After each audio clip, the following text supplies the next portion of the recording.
ओ विद्या जीवन में सबसे मुख्य अंग है। यदि विद्या नहीं होता तो सारा संसार अज्ञान में रह जाता, किसी प्रकार का उन्नति नहीं हो पाता था और जीवन की कला भी नहीं सीख सकते थे और जीवन का रूप भी नहीं बन सकता था। इसलिए विद्या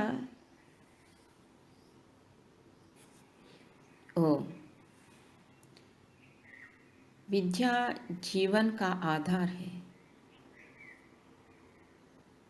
विद्या जीवन के लिए अत्यंत मुख्य अंग है। बिना विद्या का यह संसार का कोई स्वरूप नहीं हो सकता था। हर एक मनुष्य केवल विद्या के आधार से ही जीता है। कुछ विषय हमको परंपरा से मिलता है और कुछ विषय समाज से मिलता है और कुछ विषय हमारे विद्या केंद्रों से मिलता है, पाठशालाओं से मिलता है, विद्यालयों से मिलता है। तो किसी न किसी प्रकार मनुष्य को विद्या ही सब कुछ है। विद्या से ही ज्ञान प्राप्त होना चाहिए। इसलिए हर एक माता पिता अपने संतान को पढ़ाने के लिए तत्पर रहते हैं और उसको अनिवार्य अंग भी समझते हैं। कोई भी माता पिता ये नहीं समझता कि मेरा बच्चा पढ़े तो पढ़े, नहीं पढ़े तो नहीं पढ़े, ऐसा नहीं समझते। चाहे वो विद्या कितना परिपूर्ण है, कितना अधूरा है, इसका कैलकुलेशन करना सबके लिए बहुत मुश्किल है, मगर कम से कम सब लोग ये जानते हैं कि पढ़ने के बाद बच्चे योग्य बनेंगे, अपना जीवन अपने शक्ति से वो जी सकेंगे। ऐसा विचार से पढ़ना एक अनिवार्य हो गया है। प्राचीन काल में यही विद्या का परंपरा गुरुकुल के रूप में रहता था। एक बहुत सुदृढ़ सुंदर रूप था वो। मनुष्य केवल विद्या का अर्थ ही नहीं कि कोई नौकरी करे, कोई उसका जीवन के लिए आधार तो है सबके लिए, मगर केवल उद्योग के लिए नहीं हो, केवल जॉब के लिए नहीं। जॉब भी एक अंग है, मगर उसके साथ साथ उसका पूरा स्वरूप को बनाता था। शारीरिक, मानसिक, बौद्धिक, आत्मिक सब रूप से उसका उन्नति जिस प्रकार हो सकता है उस प्रकार का विद्या देते थे। इसलिए जब बच्चा अपने माता पिता के साथ गुरु के पास जाता है तो गुरुकुल में ये नहीं पूछते थे कि तुम कितने फीस बांधेंगे, क्या डोनेशन है, ये सब नहीं पूछते थे। मगर गुरु एक बहुत सुंदर आश्वासन देता है शिष्य को। कहता है कि तुम मेरे पास आए हो, मेरा बहुत बड़ा दायित्व है तुम्हें बनाना। इसलिए वेद मंत्र में बहुत सुंदर मंत्र है जो आचार्य अपने संतान शिष्य के लिए बोलता है। कहते हैं, वाचम ते शुंधामि, हे पुत्र, आज तुम जो मेरे पास आए हो, पहले तुम्हारे वाणी को मैं शुद्ध करूँगा। कोई अपशब्द तुम नहीं बोलो, इस प्रकार तुम्हारा वाणी को बनाऊँगा। और कोई गलत शब्द, निंदित शब्द, ऐसे शब्दों का उच्चारण तुम्हारे मुख से ना निकले, इसलिए तुम्हारे वाणी को मैं शुद्ध करूँगा। और जिस वर्ण को जिस प्रकार उच्चारण करना चाहिए उस प्रकार करने का मैं शिक्षा दूंगा, और इसके आधार पर समस्त संसार या ब्रह्मांड का जो ज्ञान है इस वाणी के द्वारा ही तुम्हें अवगत कराऊंगा। ये गुरु का बहुत बड़ा आदर्श है, संकल्प है। केवल विद्या के लिए ही गुरु अपना जीवन समर्पण करता है। और आगे कहता है, वाचम ते शुंदामि प्राणम ते शुंदामि।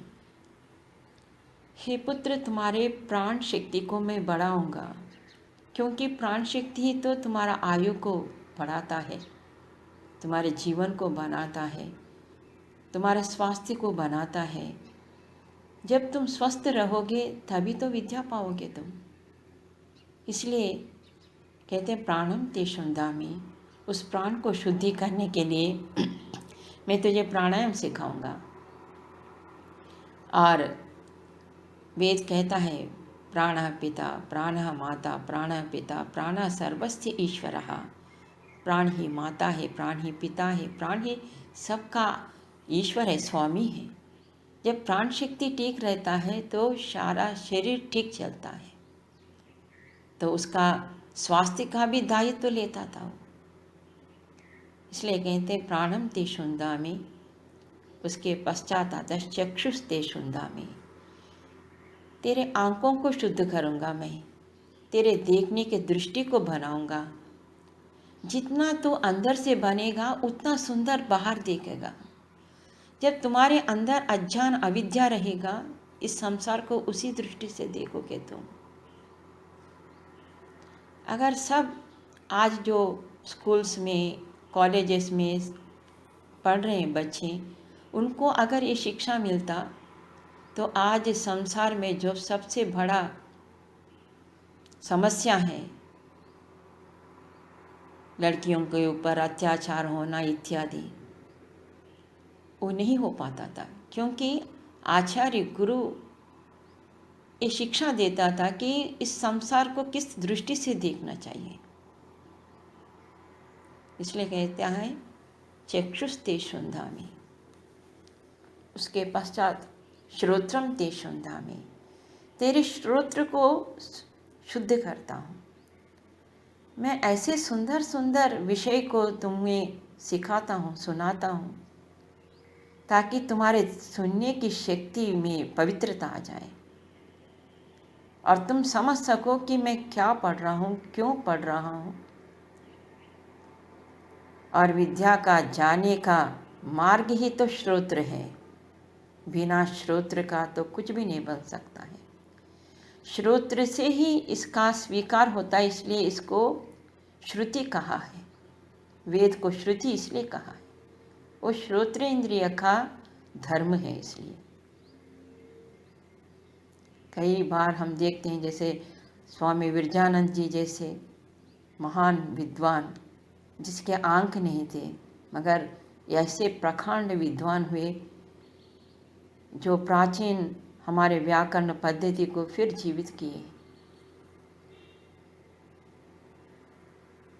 इसलिए कहते हैं श्रोत्रम ते शुंदामि नाभिम ते शुंदामि।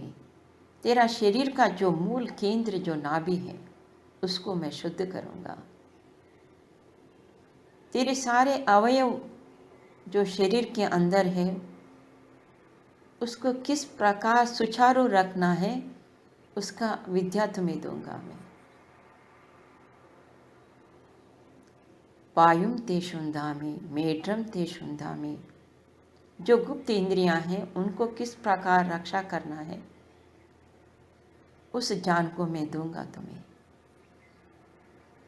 हमारे अंदर जो नहीं दिखने वाले हार्ट है, हृदय है, फेफड़े हैं, लीवर है, जो कुछ अंदर के अवयव है वो दिखता तो नहीं है, उसको कैसे ठीक ढंग से रखना है वो बिना विद्या का, बिना ज्ञान का नहीं रख सकता आदमी। इसलिए कहते हैं कि मेढम ते पायुम ते शुंदामि। और अंत में कहता है चरित्रांश ते शुंदामि। हे पुत्र, तेरे चरित्र को बनाता हूँ मैं। तो चरित्र जब बनता है तो सारा तुम्हारा जीवन सफल हो जाता है। एक तुम्हारे चरित्र से सारे परिवार का सुख आधारित है उसके ऊपर। और तुम्हारे चरित्रवान होने से आगे संतान भी चरित्रवान होगा। जब एक व्यक्ति का निर्माण इस प्रकार होता है तो परिवार तो बनता ही बनता है, उसका व्यक्तिगत जीवन भी बनता है, मगर उसके साथ साथ समाज बहुत सुंदर समाज बनता है। इस प्रकार हमारे गुरुकुल का जो पद्धति था, जो परंपरा था, आज हमसे ओझल हो गया वो। अभी कुछ लोग इसको रक्षा करने के लिए प्रयत्न कर रहे हैं,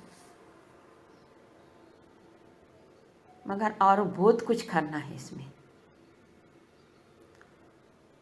बहुत कुछ उपलब्धि बाकी है अभी। कई गुरुकुल से आए सो बच्चों में भी कमियां दिखता है। तो सभी गुरुओं और आचार्यों को ये समझना चाहिए उनके ऊपर कितना बड़ा दायित्व है, और सब जो पढ़ने वाले विद्यार्थी हैं उनको समझना चाहिए, और जो माता पिता हैं उनको समझना चाहिए आज किस बात की कमी है जो आज समाज इतना भ्रष्ट होता जा रहा है। पता नहीं कहाँ तक रुक जाएगा ये अवनति का क्रम कब खत्म होगा, कहाँ रुक जाएगा, ये समझ में नहीं आता। इसलिए हम सबको इन विषयों पर ध्यान दें और अपने बच्चों का निर्माण करें और अपना परिवार का और सारे समाज का निर्माण करें।